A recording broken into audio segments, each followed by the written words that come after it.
உங்கள் வீட்டில் பழுத்த வாழைப்பழம் ரொம்ப நாளாக இருக்கா? கண்டிப்பாக இந்த ரெசிபி ட்ரை பண்ணி பாருங்கள். ஒரு பேனில் சர்க்கரை அரை கப் ஆட் பண்ணிக்கிறேன். ஆட் பண்ணிவிட்டு இந்த சர்க்கரை நல்லா கேரமலைஸ் ஆகணும். லோ ஃப்ளேமில் வச்சு சர்க்கரையை மெல்ட் பண்ணி எடுத்துக்கிறேன். தேன் கலரில் இருக்கணும், அதுதான் கரெக்டான கன்சிஸ்டன்சி. கொஞ்சம் கலர் மாறினாலும் தீஞ்ச ஸ்மெல் வந்துடும். ஸோ இந்த ரெசிபி பண்ணும்போது கொஞ்சம் கேர்ஃபுல்லாக இருங்க.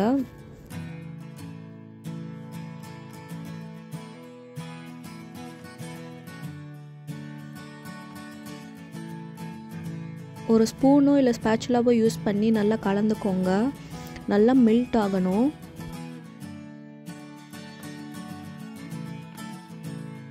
ஹனி கலரில் வந்த உடனே தண்ணி 1/4 கப் ஆட் பண்ணிக்கிறேன். தண்ணி ஆட் பண்ணும்போது லோ ஃப்ளேமில் வச்சு ஆட் பண்ணுங்கள். ஆட் பண்ண தண்ணியோட நல்லா அந்த சுகர் எல்லாம் மிக்ஸ் ஆகணும். மிக்ஸ் ஆகிட்டு இந்த மாதிரி பபிள்ஸ் வரும். இதுதான் கரெக்டான கன்சிஸ்டன்சி. இந்த சிரப் தான் நான் பண்ண போகிற கேக்கில் கலர் கொடுக்க போகுது. 3 பழுத்த வாழைப்பழம் எடுத்துக்கிறேன். தோலெல்லாம் ரிமூவ் பண்ணிவிட்டு நல்லா மசிச்சு எடுத்துக்கிறேன். இந்த ரெசிபி பனானா பேஸ் பண்ண ரெசிபி, அதனால் இதுதான் ஃப்ளேவர் கொடுக்க போகுது நம்ம பண்ண போகிற கேக்குக்கு. நல்லா மசிஞ்சதுக்கப்புறம் ஓரமாக எடுத்து வச்சுக்கிறேன்.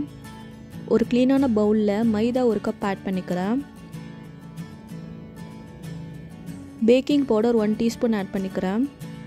பேக்கிங் சோடா 1/4 டீஸ்பூன் ஆட் பண்ணிக்கிறேன். ஆட் பண்ணிவிட்டு நல்லா சலிச்சு எடுத்துக்கிறேன். நல்லா மிக்ஸ் பண்ணிக்கிறேன். மிக்ஸ் பண்ணி தனியாக எடுத்து வச்சுக்கிறேன்.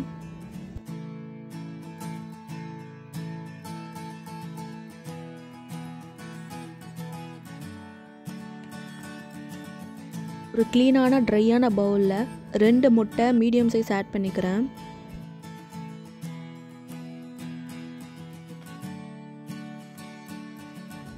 வெண்ணிலா எசன்ஸ் 1 டீஸ்பூன் ஆட் பண்ணிக்கிறேன். வெண்ணிலா எசன்ஸ் ஆட் பண்ணுறதுனால எக் ஸ்மெல் கம்ப்ளீட்டாக போயிடும். ஒரு பீட்டர் யூஸ் பண்ணி நல்லா ஃப்ளஃபியாக பீட் பண்ணி எடுத்துக்கிறேன்.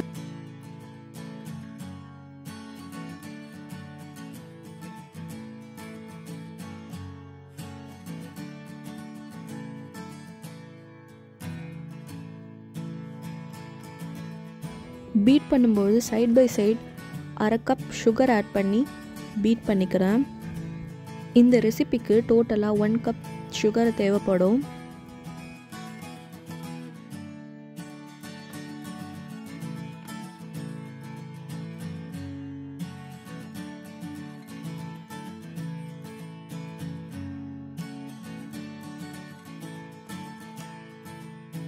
சாஃப்ட் ரிப்பன் கன்சிஸ்டன்சி வந்துருச்சு. இந்த ஸ்டேஜில் ரெடி பண்ணி வச்சுருக்க கேரமல் சிரப்பை ஆட் பண்ணிக்கிறேன்.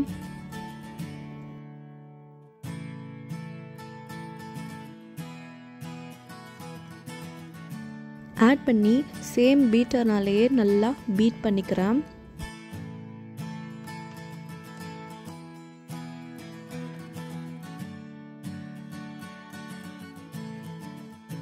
ஸ்மாஷ் பண்ணி வச்சுருக்க பனானாவையும் ஆட் பண்ணி மிக்ஸ் பண்ணிக்கிறேன்.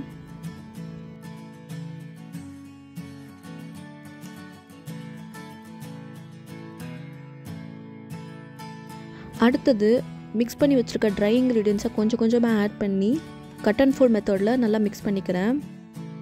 இந்த ரெசிப்பியில் நான் 7 இன்ச் டின் தான் எடுத்திருக்கேன். மிக்ஸ் பண்ண பேட்டரை அதில் ஆட் பண்ணிக்கிறேன்.